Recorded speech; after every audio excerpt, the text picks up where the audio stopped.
Okay, for this project here, you want to get yourself a good stick. This here is maple. It might be a little too dry, but you want one that's not completely wet, but you want one that's fairly dry. And what you want to do is find a section in here. See, you got where these limbs are, so there's knots there. You're going to try to find a good section in here about so big to where you can start your whittling. And this one here, it's got a couple of knots in there, but I think I can work around that, or maybe right here.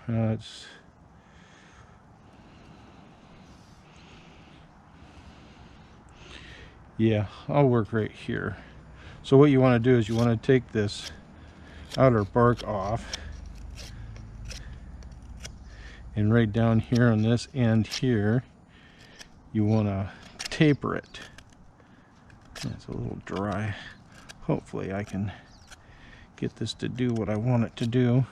Right here, we want to kind of taper it. Just kind of work around it.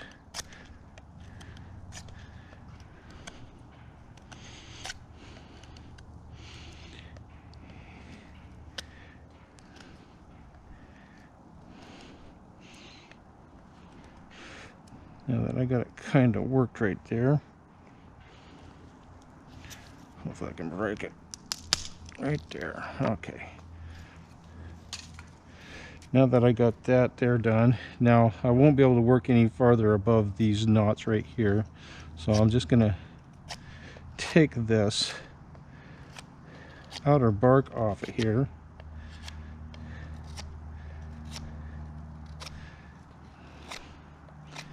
And just get it off to where it's fairly clear there.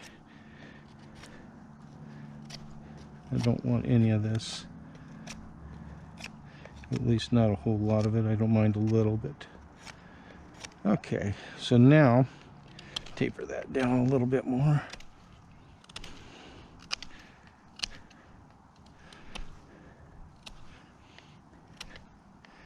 And what we're going to do here is we'll start like right in here, and we will start to peel this in a section right there.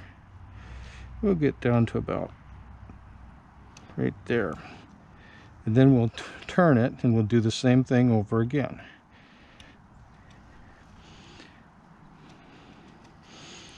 And then we'll just keep going around.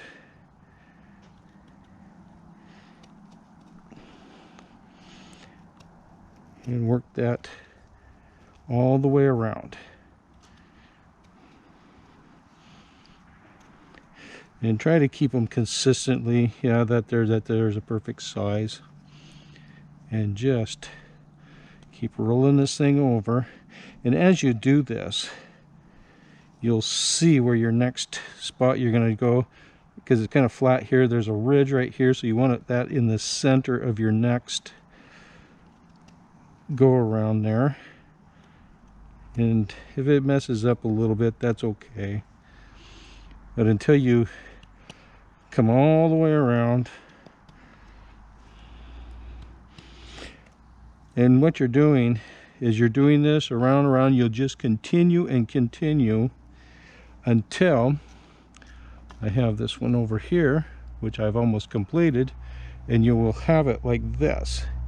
And as it comes into this, you'll keep on going, trying to get as many of them as you can. You want this to be as small as it can be. So in here, you'll make smaller and smaller there. See, I can't go right there, so I'll just come over here and get this down, working this last little bit.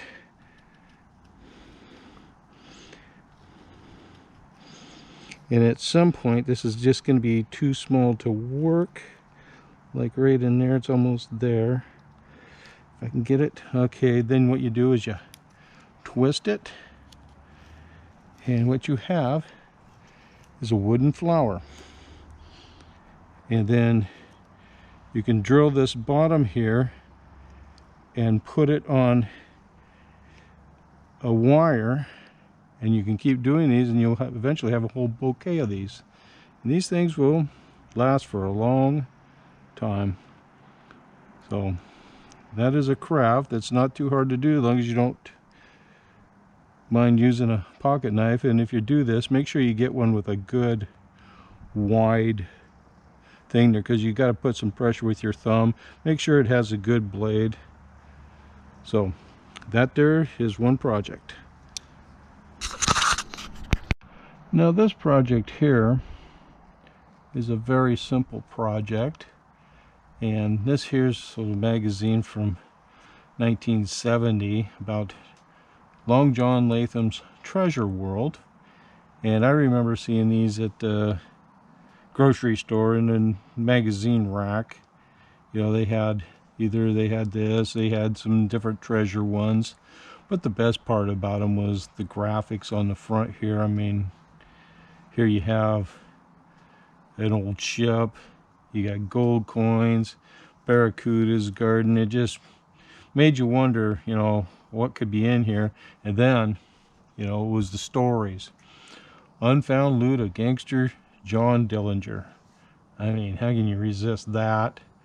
And then, you know, you got all these other stories in here. The Los Angeles Gold, Brayfogle or Peg Leg. Oh boy, that's a good one. Missing Little Cypress Gold, Rilla Gold Hole, Treasure of Rio de Janeiro. And then we recovered the fabulous treasure of Chichen Itza. But these here, and oh, this was our internet back then. Yeah, you know, you'd order things through the mail, just like you do today. You know, you buy it online, it comes in the mail. Just the different advertisements, and you know, and here's the classifieds. There's where you would find all these great wonders. They had comics in there, and just all this difference. And here's where you would get you'd buy the books, because you'd never be able to get these books anywhere else besides right out of one of these booklets. You know, if you're a bottle hunter, insulators, stamps and guns, ghost towns, just even told you how to sell old books and stuff. But and here they not only did they have those fun helicopter going over, but not only did they have, you know, the stories in the front, but here's some other one, Maryland's Lost Indian Silver Mine. And they'd have maps. You know, I don't know if I'd ever follow any of them, but it was great stuff. But this here, I like these. I have lots of these old publications from different things. I probably got a couple plastic totes full of these things, and I read them. But then after I read them, you know, they just sit there. So this is what I'm going to do with this one and many more.